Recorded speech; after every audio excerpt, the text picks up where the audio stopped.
An unusual pile of bags is found on the side of a road. The overwhelming stench warns the cyclist of what he is about to discover. This homicide case would be a constant battle for police, but the results would go down as a major chapter in forensic history. Generally, 1, possibly 2 weapons are used. To have 3 weapons used is quite unusual. Frustration levels at this stage were very high. We needed to make this girl come alive. There seemed to be a lot of animal hairs present. I had one of those rare moments which could be described as a CSI moment. If you're innocent, you don't have to convince yourself. But you can't go out to someone and say, excuse me, is your son involved in a horrific murder? And he rang back and said, look, I've got some bad news, it's not him. I showed a photograph to a barmaid and she says, he's Australian, isn't he? There's still a family out there that somewhere have lost their daughter or wife.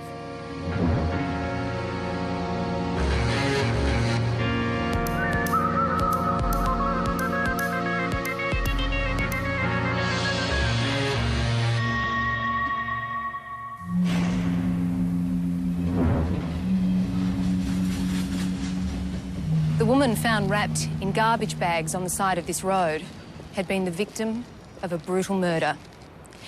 But there was no identification on her body. And like the name of the street where she was found, her identity would keep police guessing for many months to come. When we arrived, the scene was very well contained by the local police, who did an excellent job. It's a light industrial area, and it was very apparent because of the nature of the fact that she'd been wrapped in plastic and the body was dumped at the side of the road that this was a secondary crime scene and obviously not where she'd been killed.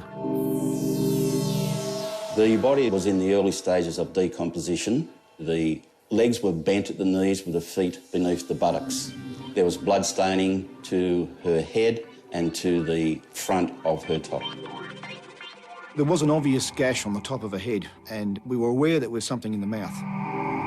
It looked like paper, but at that stage it was really just a case of working out what was there. There was an obvious ligature around the throat. The victim had short dark hair and a medium build. She was dressed in a white bodysuit and black and white shorts. There is no other form of identification on her at all, apart from a gold wedding ring on her right hand and a black leather watch on her left wrist. So there wasn't a lot at the scene that would actually help us in identification at that point. In fact, we did searches up and down the street and adjacent streets with the view of trying to find a purse or some identification that might have been dumped in concert with the body. Nothing transpired from those searches. The body weighed 62 kilograms. She was 1.61 metres tall, about 5'1", 5'2". She looked fit, no needle track marks, no tattoos. In general terms, she looked like the person next door. It became obvious that neck compression was the most likely cause of death. There certainly was evidence of a blow to the head as well, but that probably only caused incapacitation, followed by the actual ligature strangulation. One of the things that was noted at the location was that there was the presence of a large amount of newspaper in her mouth. This obstructed her airway and it would have led to her suffocating. The pathologist removed the newspaper from the deceased's mouth, and it was 2 full-size sheets of the Sydney Morning Herald dated the 10th of December 1991. We were very conscious that this might be a valuable piece of evidence for us, and it was secured by the crime scene officers for fingerprint examination. The date on the newspaper indicated that the victim had to have been murdered after that time. But the decomposition and maggots taken from her body suggested it was much sooner. With the entomology, it actually gave us a window that actually was late in the evening of the 23rd of December and early in the morning on the 25th, which covers Christmas Day. You'd think if somebody is going to go missing in that time, that would be when you'd actually miss them. So we were fairly confident that we had a fairly straightforward murder. If we could identify this girl relatively quickly, we would then be able to identify the offender, because most people are actually killed by people that know them. An autopsy has revealed the woman, aged in her mid-20s, was murdered 3 to 5 days ago. This watch offers the best hope for identifying the victim and solving the murder mystery. It was really a case of putting it out to the media and then just waiting for the results to come in. Police say it appears the young woman was murdered elsewhere. As the nightly news pleaded for public help in the identification of the victim, the newspaper from her mouth was yielding its own results. This slimy exhibit turned up one morning, a wad of newspaper the size of a man's fist that they removed from a throat. It was opened with gloved hands, and as it unfolded, right dead smack in the centre, we all spotted 3 fingerprint patterns. There were 3 distinct tips of fingers, one slightly higher than the rest. It was exciting. It was a fingerprint jackpot to us all. We believed that we might have had an unprecedented case. It looked like we might have the killer before we can even identify the victim. Police were yet to identify the body of a woman who had been dumped in a suburban street. They were calling her Jane Doe. They believed that her killer had left behind a vital clue: 3 fingerprints that appeared to be in her blood on a newspaper stuffed in her throat. I had one of those rare moments where you have this almost flashback of what would have happened during the commission of the crime, with the newspaper being pushed down into the mouth and leaving that fingerprint there. First of all, we photographed the fingerprint in situ many times from different angles to capture everything we had. After that, we tried to enhance it with an anhydrous, which darkens it a little, and maybe we could pick up another ridge or 2. After that, the best fingerprint image that we have now of that left middle finger is then fed into the computer. It just kept coming up as a blank.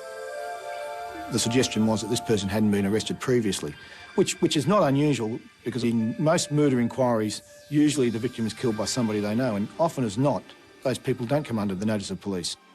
It was very disappointing, but our hopes were still high. We may identify the victim from another means. She must have lived somewhere. And the killer may not be on record now, but boy, he's going to come on record sooner or later with actions like that, isn't he? What we had was the clothing she had, the injuries she sustained to her body, limited jewellery, some small amounts of hairs and sand that they'd found for the post-mortem. And that was about it at that stage. I received some hair samples recovered from the victim's clothing, and when I looked at the sample, there seemed to be a lot of animal hairs present. And when I looked at these hairs under the microscope, I could then confirm they were animal hairs, because their internal hair structure was different to the appearance of a human hair. The medulla, which is the central structure that runs through the hair strand, is much wider in an animal hair than a human hair. That was quite significant as far as I was concerned. I had the inclination that they were dog hairs, and when I examined them under the microscope, obviously that was the proof that they clearly were dog hairs. It then was the matter of working out possibly what type of breed it could be. I declared eventually that the hairs came from an Alsatian or from a German Shepherd. The reality was that we needed to identify, again, the victim, to identify the offender, to identify the dog, and that would actually be a piece of support evidence down the track. Because we had this sand on the body and the area is a beachside area, it struck us that it was a strong possibility she was a local. So we dressed up a policewoman in the same clothing, and she was approximately the same size, build and age, and we walked her down the beach and along various locations. We also took the store dummy down to a number of railway stations in a hope of actually attracting attention. The notion there was to actually appeal very much to that local area, to identifying the victim to the area. We also focused on the fact that there was a park down the road where a fairground had been set up. So we very quickly concentrated on that and also concentrated on the fairground staff as itinerants. She may have been somebody who worked at the fairground because they do attract itinerant workers, or alternatively she is a local that's actually visited the fair that day. So we looked at both possibilities when we went down there. But there were no strong leads. With only the clothes she was wearing to spark a memory, it was difficult for the investigators to move forward. We needed to make this girl come alive. We wanted people to actually empathise with her, and we wanted people to actually go out of their way to think about her. We set about very quickly designing ways to actually do that. We had a number of photographs from the morgue that we took. We looked at trying to digitally enhance the face. We took out all the insect infestation on the face. We actually then had to do some guesswork as to what her eyes would look like open. We went through various hairstyles, some longer, some shorter, to align it with the face, then with the eyes, and then you get into a jawline, and then into skin colouring, because our girl had been in a state of decomposition. I've got to admit, we actually did get a lot of very good results in terms of feedback from the community on it. Unfortunately, as with most things, it didn't get us the identification of the victim at that point. By this stage, I think we're up to about the second or third week, and I've got to admit that frustration levels at this stage were very high. Since the discovery of the woman's body a month ago, police have been sifting through masses of missing person files, trying to make a positive identification. My role was firstly to go through the hundreds of missing person reports that we had. I couldn't tell the figures nowadays, but the amount of girls that we went through just files, like hundreds and hundreds. So that was lengthy, but it was also good because we actually found girls that had been missing and got them to phone home to mum and dad. So that was one good thing to come out of it, but it didn't help us. There's still a family out there that somewhere have lost their daughter or wife. With the Jane Doe story disappearing from the newspapers, a last-ditch effort was made with a magazine to help solve the murder mystery. We had the advantage with the women's magazines of having these photos in colour. That would actually bring a dimension to the photographs that we hadn't had before in the newspapers.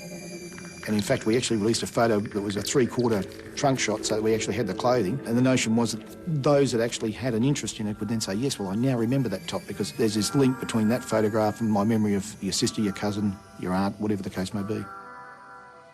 We got a call from a girl who claimed to know her. And she actually then came into our office where she could view our photographs of what we had of the Seiko watch and also the ring and the clothing. She was pretty sure that it was her friend, Vivian. Not 100%, but 90% sure.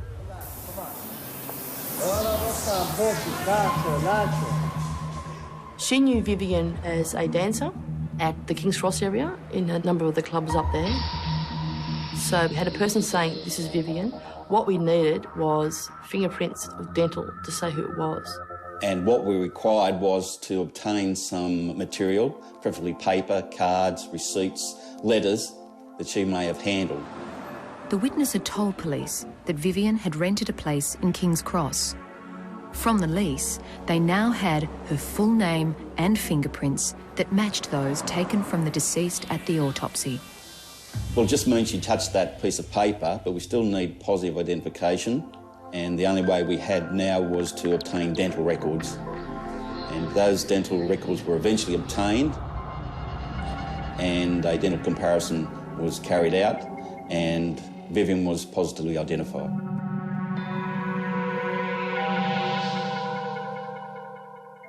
Vivian Ruiz worked as a dancer, and she'd set her sights on going overseas, and to earn the money to go overseas, she did work as a prostitute, but she was quite ambitious not to do that into the future. The thing that had complicated the whole process to begin with was that Vivian had told a number of her friends that she'd planned to go overseas with her boyfriend over the Christmas period and travel Europe for several months.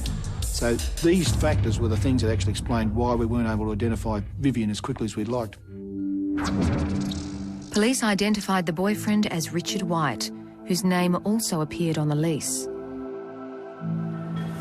He was described as a person who was into bodybuilding.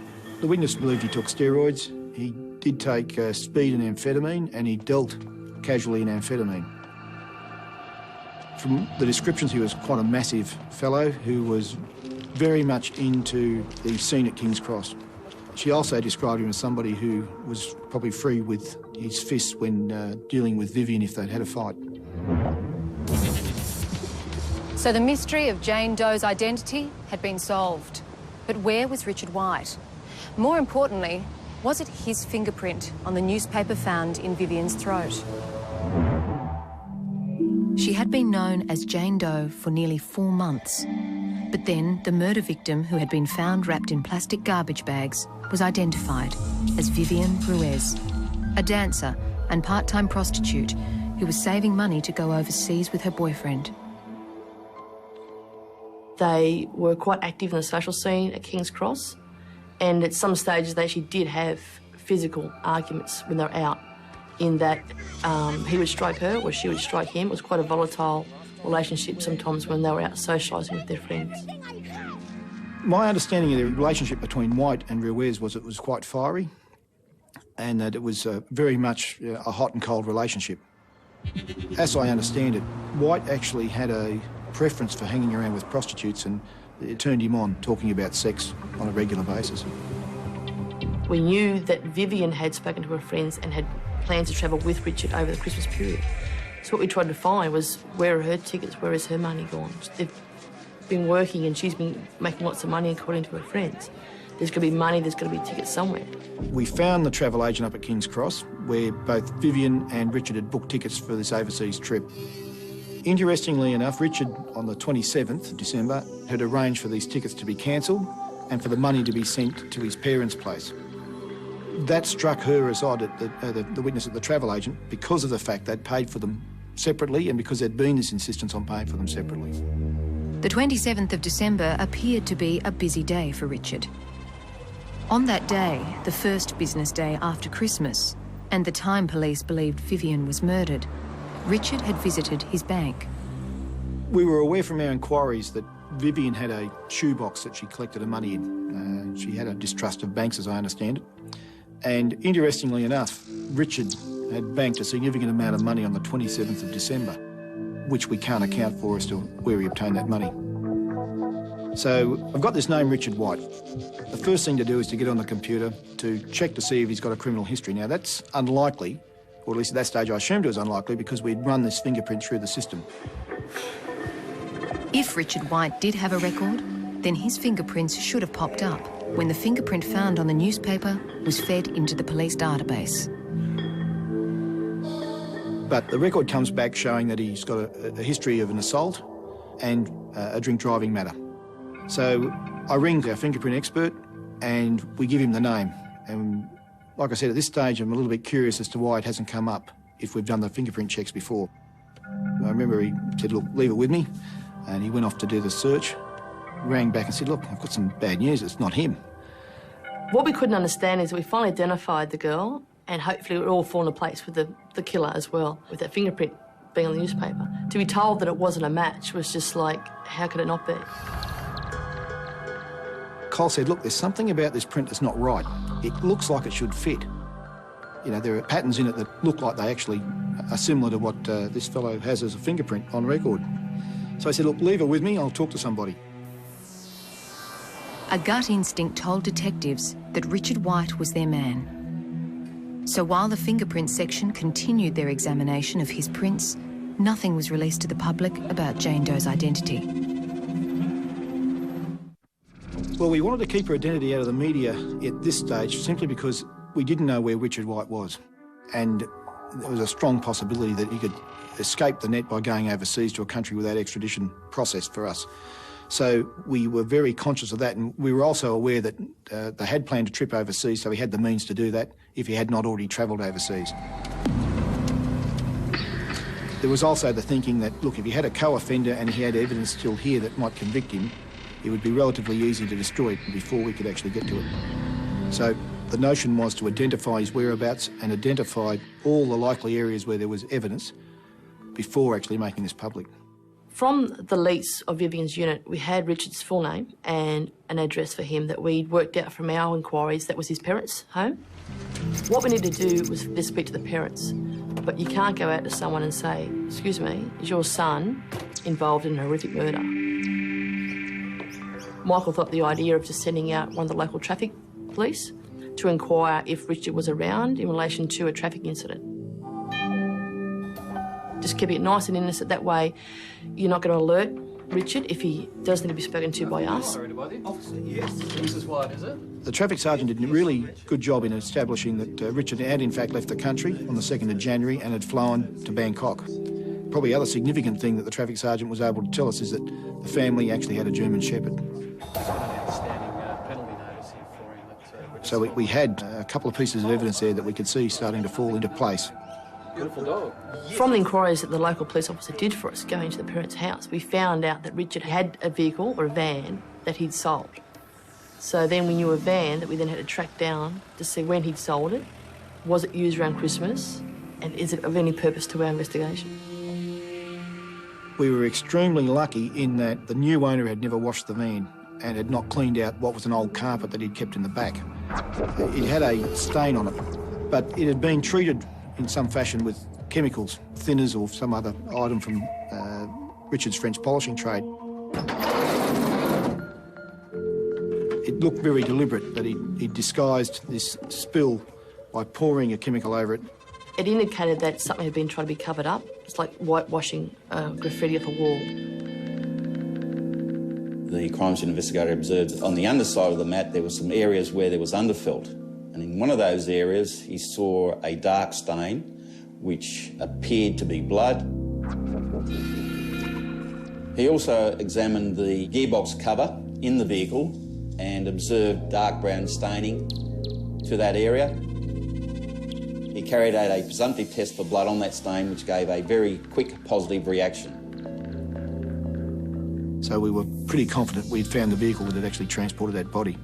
I might add too that the van and the carpet still had trace hairs from a German Shepherd. But there was still the question of the fingerprint. In most homicides, the victim knows their killer. When Jane Doe was identified as Vivian Ruiz, the obvious suspect was her sparring partner and boyfriend, Richard White.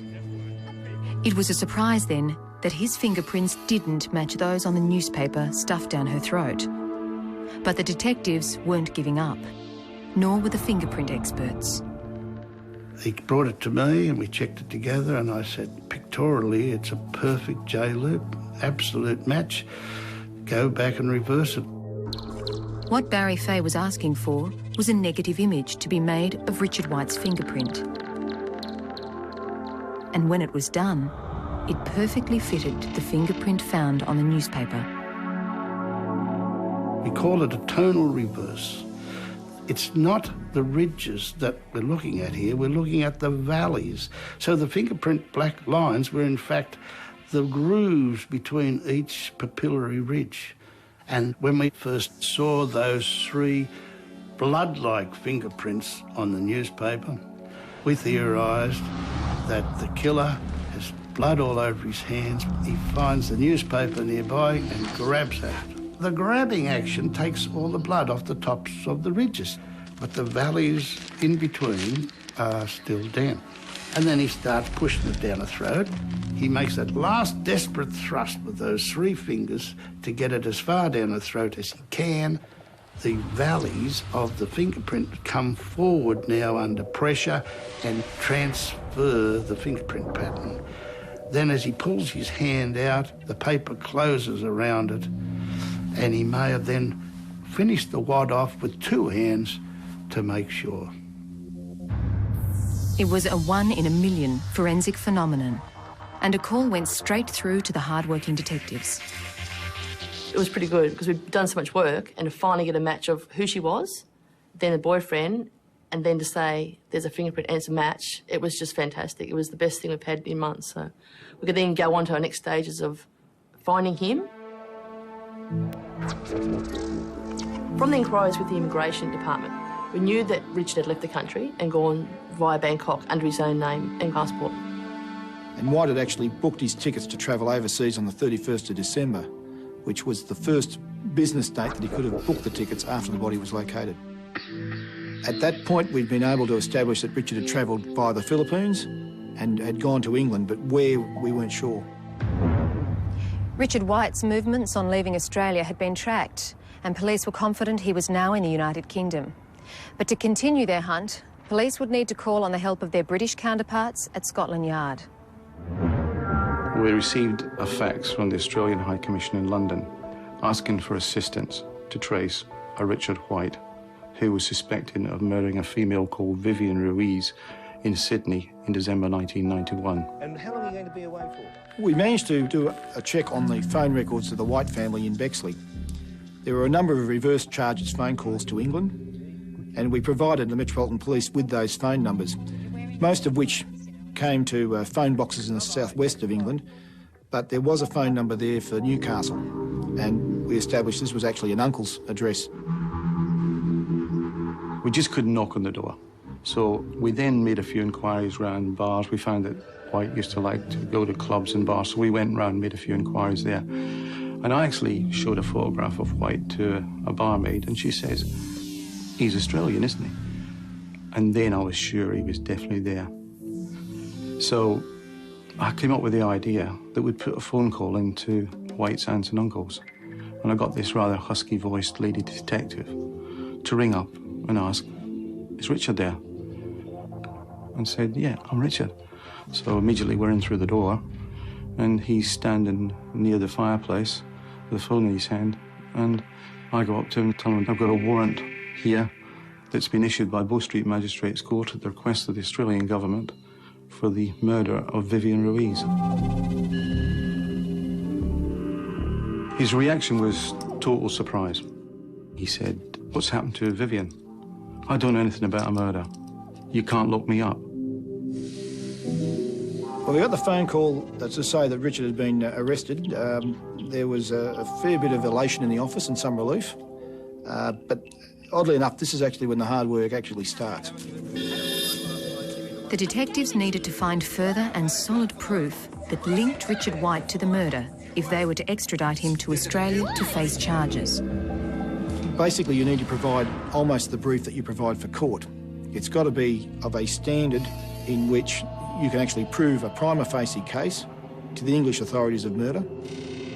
Detective Sergeant Pateki asked me, "Look, as soon as you apprehend White, we want to go round to the parents' house and do a forensic examination of certain aspects of that house to see if Vivian's body was there at any time." We drove out to Bexley and executed the warrant immediately. We knew that White had a capacity to make a phone call, and they could only delay that phone call for a short period, so we wanted to have the warrant executed and the premises secured before that phone call could be made. Knocking on someone's door in the middle of the night saying, "We've got a search warrant to search your house in relation to a murder investigation," isn't a pleasant thing to do to anyone. Richard's parents were quite accommodating, allowing us in, allowing our crime scene fellow to come in. I was actually struck by the parents. They were very decent people. They both actually asked the obvious question, "What's it for?" And when I told them it was to do with the murder of his girlfriend, Vivian Ruiz, they both broke down and cried. I felt quite uncomfortable about the fact that, you know, we had distressed them, but the reality was we had a job to do. While the crime scene examiners looked for the evidence they needed, Richard White was in a cell in London preparing his own case. There were some notes that he made. Don't talk to the police. Don't be tricked by the police. And I think the last point was don't fuck up. Police are seeking the extradition of a man charged with murdering the mysterious Sydney woman known, until now, as Jane Doe. In their determination to identify the victim, police exhibited a mannequin and circulated a computer-enhanced photo of the woman's face. After 4 months of exhaustive inquiries, a Sydney prostitute would finally recognise the victim as 22-year-old Vivian Linda Ruiz. Known on the streets as Linda, Vivian had been working at King's Cross for more than 6 months as a stripper at various establishments, including the well-known Porky's night spot. real good sort. That's the only way I could put it. Real good sort of pleasant girl. White appeared in court today in the same clothes he was arrested in more than a week ago. The court was told police had denied him access to his clothing, cash and other belongings. A Scotland Yard detective said the clothes could not be handed over. They'd have to go to Sydney for forensic testing. During that search, we found what I would describe as a ligature, a cord, which was knotted at both ends. It was about 36 inches long. We bagged that up for the attention of the Australian authorities. Authorities here are still waiting for evidence from Sydney police to proceed with the case against White. Sydney detectives will have to prove a case against him if he's to be extradited to face the charge of murdering King's Cross stripper Vivienne Ruiz. While detectives on different sides of the world worked on her case, Vivienne Ruiz was finally cremated 5 months after her death. Sadly, cemetery staff outnumbered the mourners. But Vivienne's memory would soon be honoured by detectives determined to convict her killer. The search warrant actually revealed a number of interesting things. The house itself is built onto a slope, so there's a workroom underneath. And the workroom was fairly clearly where Richard used to do his French polishing. And it was during the search of that workshop area that a German Shepherd walked through. We knew that there were some dog hairs had been found on Vivienne's body. The crime scene fellow at the time, with my assistance, obtained some hairs from the dog. When the police the second time round came with hair samples of a dog, which was a German Shepherd dog, they wanted me to have a look at those hairs and see whether they're identical to the hairs that I've identified, and they looked exactly the same.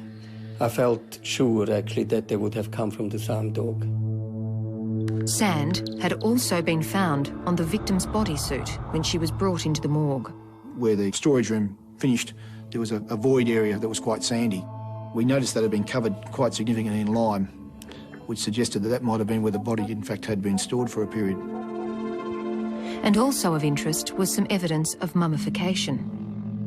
There was a drying out at the end of the fingers, which suggested that she'd been stored somewhere, and that particular location would have been dry, it would have been well aired. Because we're talking about the middle of summer here, so, you know, it would have been somewhere where this body could have actually been left without attracting a lot of attention. In that same area, a number of boxes were piled up. Boxes that contained personal items of Vivienne Ruiz.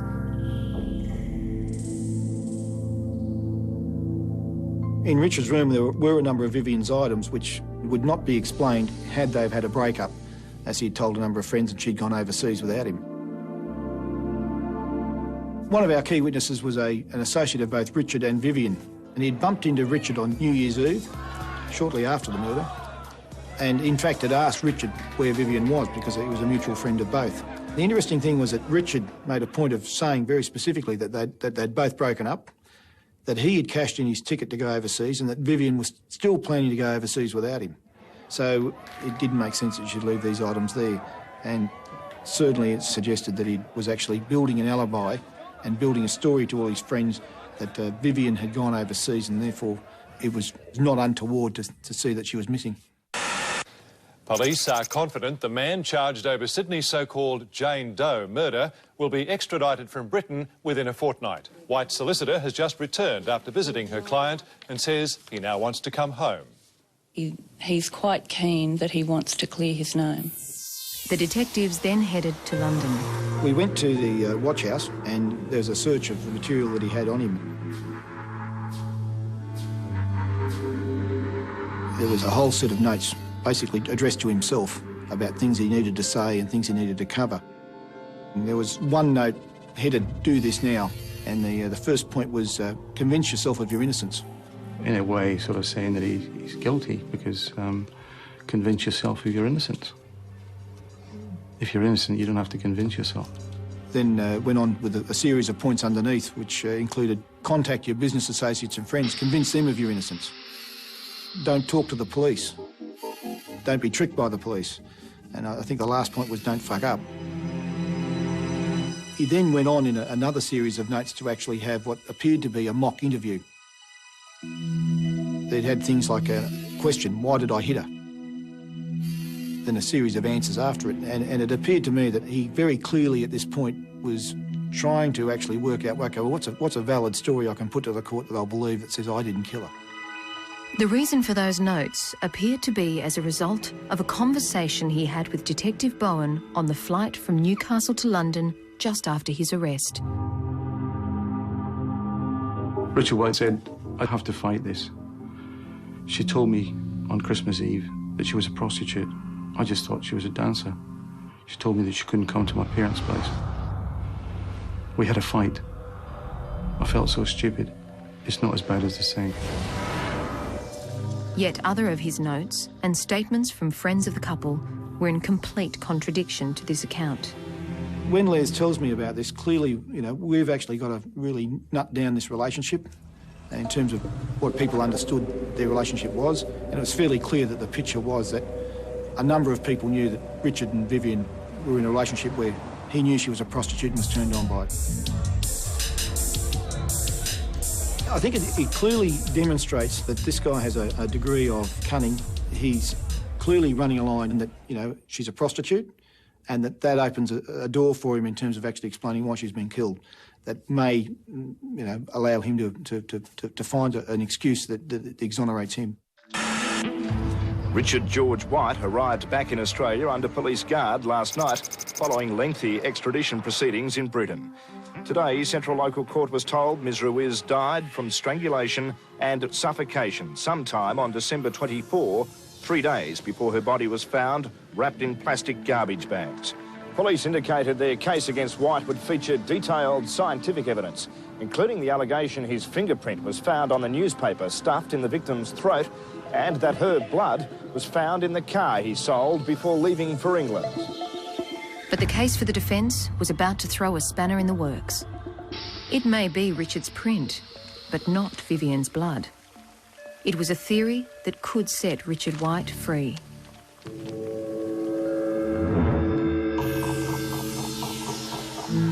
Two years after Vivian Ruiz was murdered, the police felt they had a strong brief of evidence to present at Richard White's committal. But it wasn't a fait accompli. In a court situation, it can twist and turn and technicalities arise and we lose cases. Fingerprints have lost a lot of cases. But in this case, it wasn't the fingerprint that was going to be questioned, but how it got there. His defence team believed that Richard, more so his fingerprint, had accidentally been caught up in the murder, and he was never there. We were always convinced that the fingerprint was our key item of evidence. It was everything else hinged around that. But because we had such a small sample on the newspaper, we couldn't submit it for any further testing in terms of confirming whether it was blood or not. It was critical evidence of the fingerprint people. Till we got the clearest possible image, we didn't even touch it with a chemical, let alone test it for blood.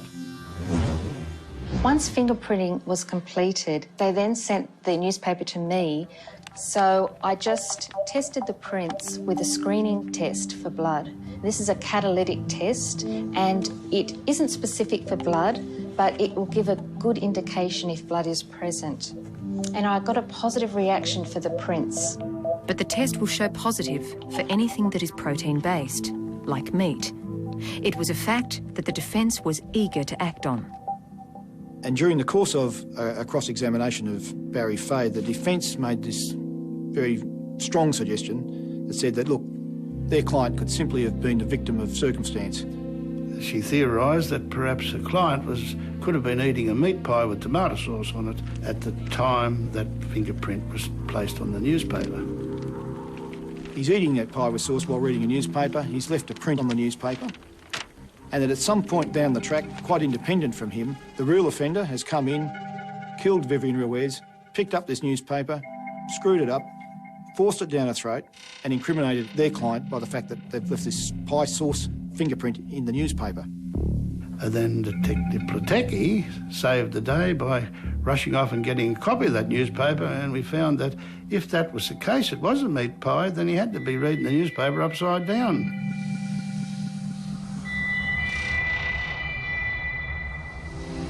was fairly clear the defence didn't have a response for this and actually hadn't thought with any clarity about where this fingerprint was actually found.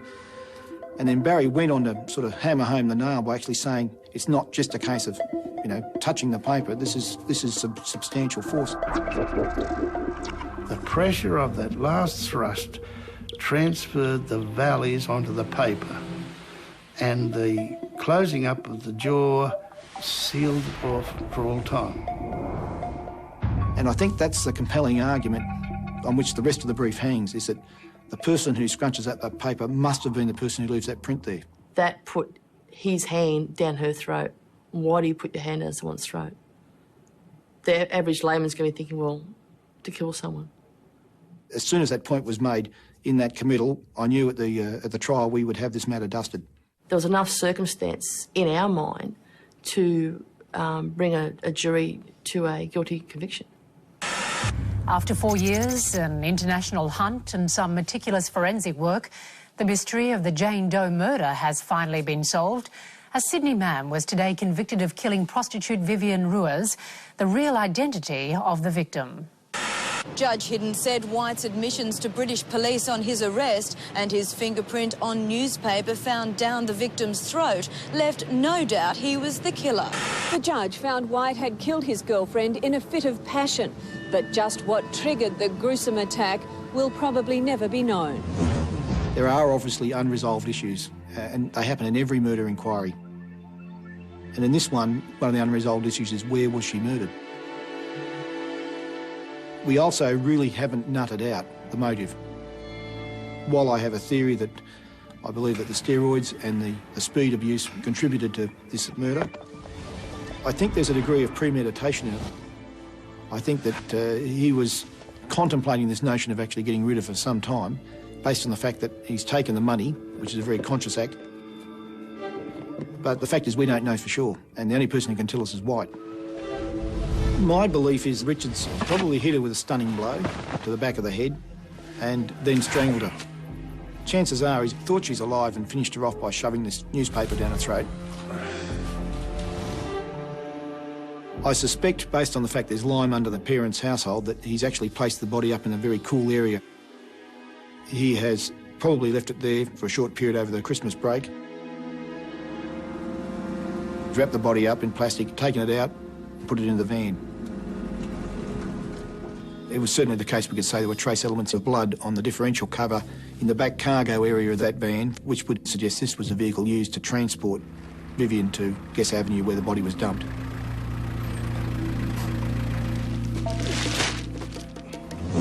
Richard White was sentenced to 15 years, with a minimum of 10 for murdering his girlfriend Vivian Ruiz.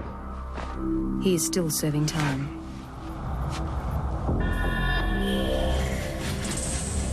I was quite pleased and quite proud that we're involved in this process because it had been a lot of investment, both emotionally and professionally. And I think the key thing for any cop is that you're joined to make a difference. And when you look at this case, it could be one that is still sitting on the shelf if we hadn't have actually pushed it a little bit. The Jane Doe murder mystery will stay in the annals of the fingerprint science in New South Wales for 1,000 years. It'll be referred to over and over whenever a tonal reverse comes about, and it'll happen again and again.